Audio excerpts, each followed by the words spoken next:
This month, Congress has challenged the use of facial recognition software in criminal investigations. According to reports, federal law enforcement is dipping into DMV and ID records for suspect searches. In this week's Digging In, Matt Gregory explains why that could be a problem for everybody. Facial recognition software has quickly integrated into our lives. It's used at airports, it's used on cell phones, even crime fighting.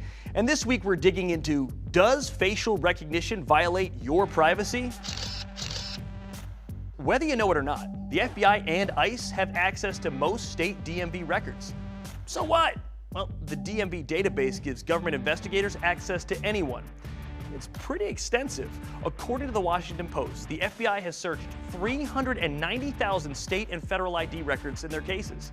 And if you ask Congress, no one's authorized this. And it's one of those rare times when Democrats and Republicans agree. They both say it's government overreach. But what's the worst that could happen, you might ask? Well, there's plenty. There can be cases of misidentification, false arrests, and in the case of immigration, targeting. Here in the district, undocumented immigrants can apply for driving privileges. And in some cases, ICE has used that database to find who stayed beyond their visas or just for general deportation, all without any oversight. Now, remember, there are two sides to most stories. So when you talk to police groups, they say it's an added tool for their jobs. It helps to expand the search for possible suspects, and it keeps the public at large safe. And besides that, technology isn't slowing down. And as facial recognition technology expands, more of these issues will crop up.